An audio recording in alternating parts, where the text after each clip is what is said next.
Friends, welcome to our YouTube channel teaching exam overload. आज का session CTET paper 2 तथा बिहार शिक्षक बहाली के अंतर्गत एनसीईआरटी हिस्ट्री की नेक्स्ट क्लास है। अब हम एनसीईआरटी क्लास 6 के चैप्टर नंबर 6 को पढ़ेंगे, जिसका नाम है नए प्रश्न नए विचार।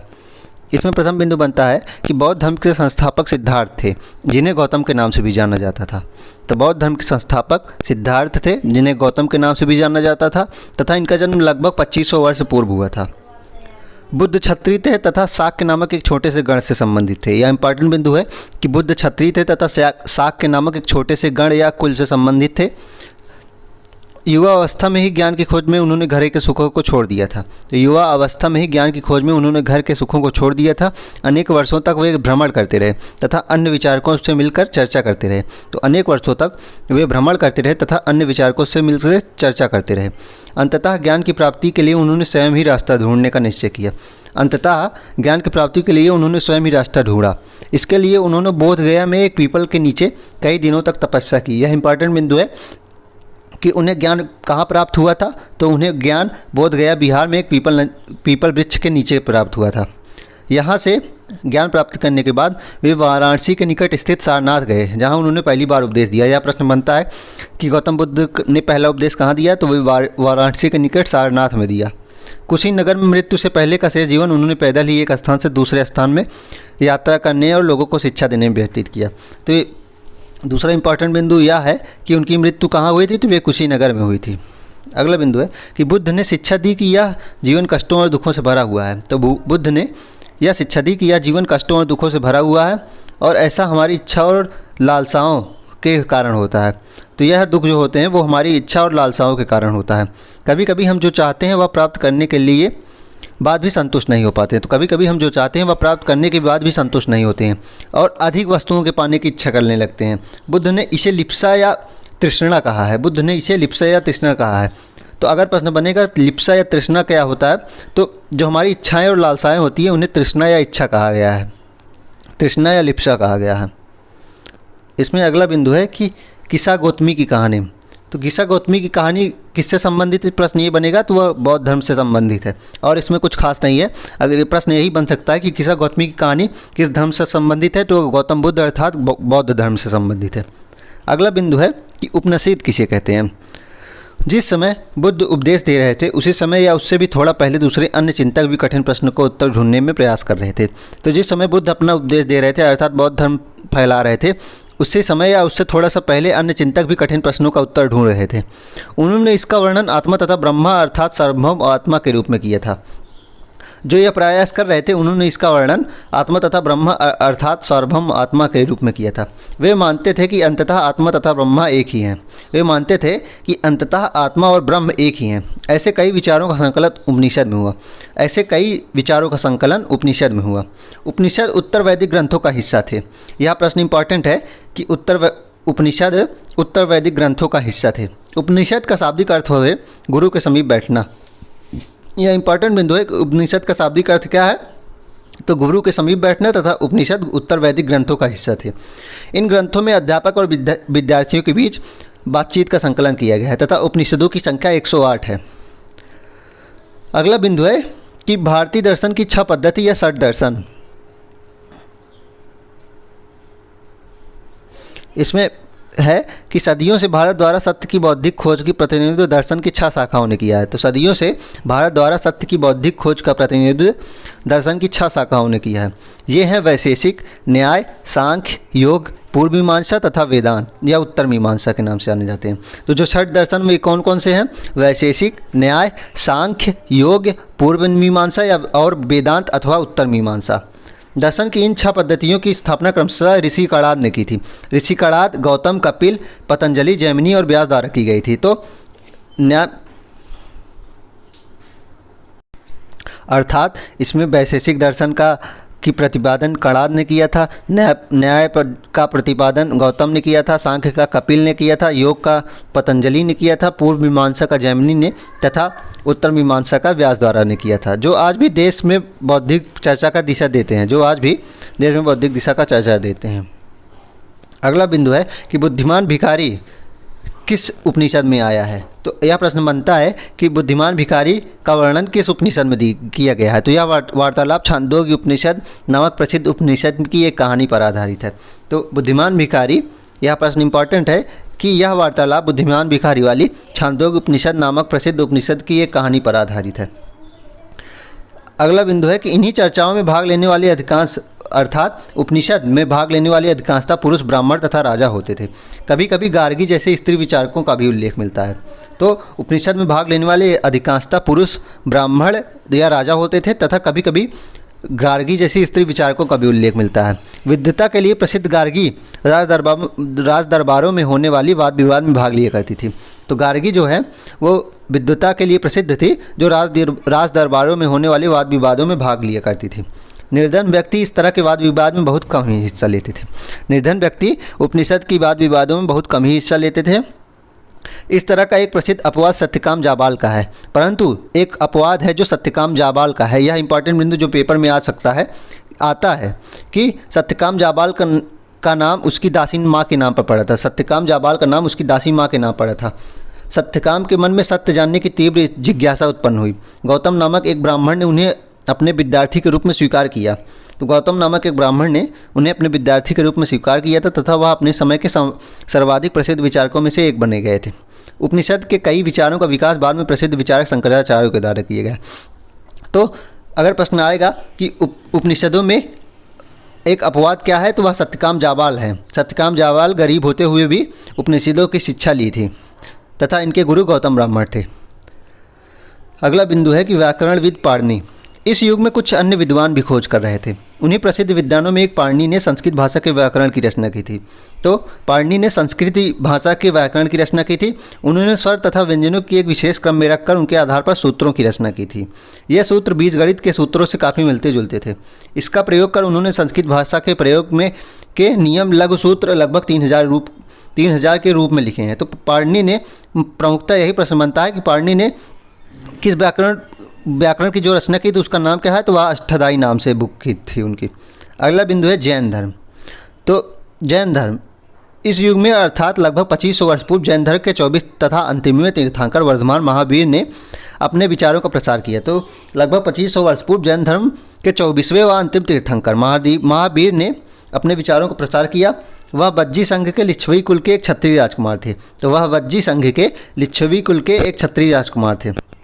30 वर्ष की आयु में उन्होंने घर छोड़ दिया। यह इंपॉर्टेंट बिंदु है कि महावीर स्वामी ने 30 वर्ष की आयु में उन्होंने अपना घर छोड़ दिया और जंगल में रहने लगे। 12 वर्ष तक उन्होंने कठिन व एकाकी जीवन व्यतीत किया। इसके बाद उन्हें ज्ञान प्राप्त हुआ। तो उनको ज्ञान 42 साल की उम्र में प्राप्त हुआ था। उनकी शिक्षा सरल थी। सत्य जानने की इच्छा रखने वाले प्रत्येक स्त्री व पुरुष को अपना घर छोड़ देना चाहिए। तो उनकी शिक्षा सरल थी। उनका मानना था कि सत्य जानने की इच्छा रखने वाले प्रत्येक स्त्री व पुरुष को अपना घर छोड़ देना चाहिए। उन्हें अहिंसा के नियमों को कड़ाई से पालन करना चाहिए अर्थात किसी भी जीव का न तो कष्ट देना चाहिए और न ही उसकी हत्या करनी चाहिए।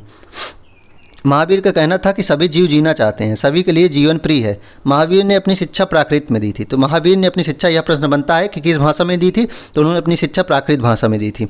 यही कारण है कि साधारण जन भी उनके तथा उनके अनुयायियों की शिक्षाओं को समझ सके। तो यही कारण है, अर्थात इसमें सीधी बात यह कहा जा सकता है कि जैन धर्म की पॉपुलैरिटी का कारण प्राकृत भाषा थी, क्योंकि यह जनसाधारण की भाषा थी। देश के अलग अलग हिस्सों में प्राकृत के अलग अलग रूप प्रचलित थे। तो देश के अलग अलग हिस्सों में प्राकृत के अलग अलग रूप प्रचलित थे। प्रचलन क्षेत्र के आधार पर उन्हें अलग नाम से, जैसे मगध में बोली जाने वाली प्राकृत मागधी कहलाती थी। अगला बिंदु है कि जैन शब्द जिन शब्द से निकला जिसका अर्थ होता है विजेता। यह इंपॉर्टेंट बिंदु है कि जैन शब्द जिन शब्द से निकला है जिसका अर्थ होता है विजेता। मुख्यतः व्यापारियों ने जैन धर्म का समर्थन किया। तो यह प्रश्न बनता है कि मुख्यतः किसने जैन धर्म का समर्थन किया, तो वह व्यापारियों ने किया था। किसानों के लिए इन नियमों का पालन अत्यंत कठिन था। यह भी इंपॉर्टेंट बिंदु है कि किसानों के लिए इन नियमों का पालन करना अत्यंत कठिन क्यों था, क्योंकि वे फसल की रक्षा के लिए उन्हें कई कीड़ों मकोड़ों को मारना पड़ता था। बाद की सदियों में जैन धर्म उत्तर भारत के कई हिस्सों के साथ साथ गुजरात, तमिलनाडु और कर्नाटक में भी फैल गया। तो बाद के समय में जैन धर्म ने अपना प्रसार गुजरात, तमिलनाडु और कर्नाटक में भी किया। महावीर तथा उनके अनुयायियों की शिक्षा कई शताब्दियों तक मौखिक रूप से ही रही। महावीर तथा उनके अनुयायियों की शिक्षा मौखिक रूप से ही सामान्यतः रही। वर्तमान रूप में उपलब्ध जैन धर्म की शिक्षाएं लगभग 1500 वर्ष पूर्व गुजरात में वल्लभी नामक स्थान पर लिखी गई हैं। तो यह इंपॉर्टेंट बिंदु है कि वर्तमान रूप में उपलब्ध जैन धर्म की शिक्षाएं लगभग 1500 वर्ष पूर्व गुजरात में वल्लभी नामक स्थान पर रखी गई हैं। अगला बिंदु है कि संघ क्या था। महावीर तथा बुद्ध दोनों को ही मानना था कि घर का त्याग करने पर ही सच्चे ज्ञान की प्राप्ति हो सकती थी। ऐसे लोगों के लिए उन्होंने संघ नामक संगठन बनाया जहां घर का त्याग करके लोग एक साथ रह सके। संघ क्या था? संघ एक ऐसा संगठन था जहां घर का त्याग किए हुए लोग एक साथ रहते थे। संघ में रहने वाले बौद्ध भिक्षुओं के लिए बनाए गए नियम विनय पिटक नामक ग्रंथ में मिलते हैं। तो विनय पिटक क्या था? तो विनय पिटक संघ में रहने वाले भिक्षुओं के द्वारा बनाए गए नियम थे या उनके लिए बनाए गए नियम थे, दोनों ही हो सकता है। विनय पिटक से हमें पता चलता है कि संघ में पुरुष और स्त्रियों के रहने की अलग अलग व्यवस्था थी। विनय पिटक से ही हमें पता चलता है कि इनमें पुरुषों और स्त्रियों के लिए अलग अलग रहने की व्यवस्था थी। सभी व्यक्ति संघ में प्रवेश ले सकते थे। तो सभी व्यक्ति संघ में प्रवेश ले सकते थे, उनके लिए कोई जाति व्यवस्था का कोई ऐसा चलन नहीं था। किसी भी जाति के लोग संघ में प्रवेश कर सकते थे। हालांकि संघ में प्रवेश के लिए बच्चों को अपने माता पिता से, दासों को अपनी स्वामी से, राजा के यहाँ काम करने वाले लोगों को राजा से तथा कर्जदारों को अपने देनदारों से अनुमति लेनी पड़ती थी। एक स्त्री को इसके लिए अपने पति से अनुमति लेनी होती थी। संघ में प्रवेश लेने वाले स्त्री पुरुष बहुत सादा जीवन जीते थे। वे अपना अधिकांश समय ध्यान करने में बिताते थे और दिन के एक निश्चित समय में वे शहरों तथा गाँवों में जाकर भिक्षा मांगते थे। यही कारण है कि उन्हें भिक्षु या भिक्षुणी कहा गया। तो ये भिक्षु और भिक्षुणी शब्द प्राकृतिक भाषा का शब्द है तथा इसका हिंदी भाषा में अर्थ होता है साधु या भिखारी। वे आम लोग को शिक्षा देते थे और साथ ही एक दूसरे की सहायता भी करते थे। इसमें अगला बिंदु है कि बिहार क्या है। जैन तथा बौद्ध भिक्षु पूरे साल एक स्थान से दूसरे स्थान घूमते एवं उपदेश दिया करते थे। केवल वर्षा ऋतु में जब यात्रा करना कठिन हो जाता था तो वे एक स्थान पर ही निवास करते थे। ऐसे समय वे अपने अनुयायियों द्वारा उद्यानों में बनवाए गए अस्थायी निवासों में अथवा पहाड़ी क्षेत्रों की प्राकृतिक गुफाओं में रहते थे। इन्हें ही बिहार कहा जाता था। तो जैन तथा बौद्ध भिक्षु पूरे साल तो घूमते रहते थे एक स्थान से दूसरे स्थान पर उपदेश देने के लिए, परंतु केवल वर्षा ऋतु में जब यात्रा कठिन हो जाती थी वे एक ही स्थान पर निवास करने पर मजबूर हो जाते थे। ऐसे समय में वे अपने अनुयायियों द्वारा बनाए गए उद्यानों में अथवा अस्थायी गुफाओं में निवास करते थे। इन्हें विहार कहा जाता था। अगला बिंदु है कि आश्रम व्यवस्था क्या थी। जैन तथा बौद्ध धर्म जिस समय लोकप्रिय हो रहे थे लगभग उसी समय ब्राह्मणों ने आश्रम व्यवस्था का विकास किया था। यहाँ आश्रम शब्द का तात्पर्य लोगों द्वारा रहने तथा ध्यान करने के लिए प्रयोग में आने वाले स्थान से नहीं है, बल्कि इसका तात्पर्य जीवन के एक चरण से है। तो आश्रम का शाब्दिक अर्थ था जीवन के एक चरण तथा आश्रम व्यवस्था का वर्णन जाबालो उपनिषद में मिलता है। अगला बिंदु इसी में है कि ब्रह्मचर्य, गृहस्थ, वानप्रस्थ तथा संन्यास नामक 4 आश्रम की व्यवस्था की गई थी।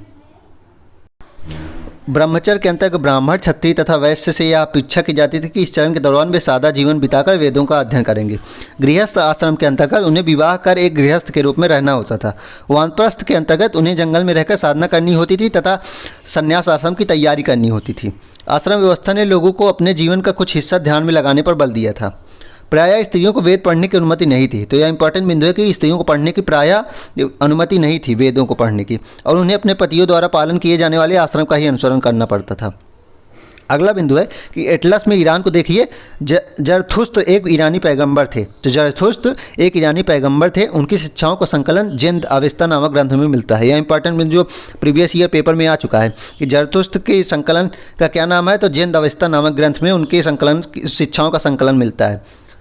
जिंद अवस्था की भाषा तथा इसके वर्णित रीति रिवाज वेदों की भाषा और रीति रिवाज से काफ़ी मिलते जुलते हैं। तो जिंद अवस्था की भाषा तथा इसके वर्णित रीति रिवाज वेदों की भाषा और रीति रिवाजों से काफ़ी मिलते जुलते हैं। जरथुस्त्र की मूल शिक्षा का सूत्र है सद्विचार, सद्वचन तथा सत्कार। तो इनकी मूल शिक्षा का सूत्र था सद्विचार, सद्वचन तथा सत्कार। इनका मानना था कि हे ईश्वर, बल, सत्य, प्रधानता एवं सद्विचार प्रदान कीजिए जिनके जरिए हम शांति बना सकें। तो ये मानते थे तथा कहते थे कि हे ईश्वर, बल दीजिए, सत्य, प्रधानता एवं सद्विचार दीजिए जिनके जरिए हम शांति बना सकें। 1000 से अधिक वर्षों तक जरथुस्त्रवाद ईरान के एक प्रमुख धर्म रहा। बाद में कुछ जरथुस्त्र ईरान से आकर गुजरात और महाराष्ट्र के तटीय नगरों में बस गए। वे लोग आज भी यहाँ पारसियों के पूर्वज माने जाते हैं। तो इस चैप्टर में इतना ही। चलिए इसका क्विक रिवीजन करते हैं। तो इसमें प्रथम बिंदु है कि बुद्ध का जन्म 2500 वर्ष पूर्व हुआ था तथा इनको ज्ञान बोध गया में पीपल वृक्ष के नीचे ज्ञान प्राप्त हुआ था तथा इनके धर्म की भाषा प्राकृतिक थी जो बाद में पाली भी हो गई थी। अगला बिंदु है कि उपनिषद का अर्थ क्या है। तो उपनिषद का अर्थ होता है गुरु के समीप बैठना तथा उपनिषदों में निर्धन व्यक्ति वाद विवाद में बहुत कम ही हिस्सा लेते थे, परंतु एक अपवाद है कि सत्यकाम जाबाल, इसका नाम इसकी दादी के ऊपर पड़ा था। तो तथा सत्यकाम जाबाल के गुरु गौतम ब्राह्मण थे। अगला बिंदु है कि पाणिनि व्याकरणविद थे, स्वर व व्यंजन को मिलाकर सूत्र बनाया था जो बीजगणित सूत्र से काफ़ी मिलता है। इनकी बुक का नाम था अष्टाध्यायी, जो एक व्याकरण की बुक थी। जैन धर्म क्या था? महावीर जो 24वें तीर्थंकर थे वे वज्जी संघ के लिच्छवी कुल के थे तथा 30 वर्ष में गृहत्याग किया तथा 12 वर्ष परिश्रम किया और ज्ञान की प्राप्ति हुई 42 वर्ष की उम्र में, और इनके ज्ञान की भाषा प्राकृतिक थी। जैन शब्द का शाब्दिक अर्थ होता है जिन अर्थात विजेता, तो जैन शब्द जिन शब्द से बना है जिसका अर्थ होता है विजेता। तथा जैन धर्म के समर्थक मुख्यतः व्यापारी थे। किसानों का यह धर्म कठिन था क्योंकि फसल रक्षा में उन्हें कई कीड़ों को मारना पड़ता था। भिक्षु प्राकृतिक शब्द का शब्द है जिसका हिंदी मतलब होता है भिखारी। अगला बिंदु है विनय पिटक किसे कहते हैं? संघ में रहने वाले भिक्षुओं के बनाए गए नियम तथा उनके लिए बनाए गए नियम विनय पिटक कहलाए। इसके पता चलता है कि सभी व्यक्ति संघ में प्रवेश कर सकते हैं। अगला बिंदु है विहार। वैद्य भिक्षुओं की शरणा स्थली को विहार कहा गया। सिर्फ वर्षा ऋतु में निवास करते थे तथा जहाँ निवास करते थे उन्हें विहार कहा गया। आश्रम व्यवस्था जैन या बौद्ध धर्म के समकालीन ब्राह्मणों की व्यवस्था थी। स्त्रियों को वेद पढ़ने की अनुमति नहीं थी इस व्यवस्था के अनुसार। तथा इसमें लास्ट बिंदु बनता है कि जरथुस्त्र क्या था? तो वो एक ईरानी पैगंबर थे तथा इन्होंने अपने शिक्षाओं का संकलन जिंदवस्ता नामक किताब में किया था। चलिए आज का सेशन यहीं तक। कल हम नेक्स्ट क्लास में नेक्स्ट चैप्टर को पढ़ेंगे। तब तक हमारे चैनल को लाइक करें, सब्सक्राइब करें। धन्यवाद।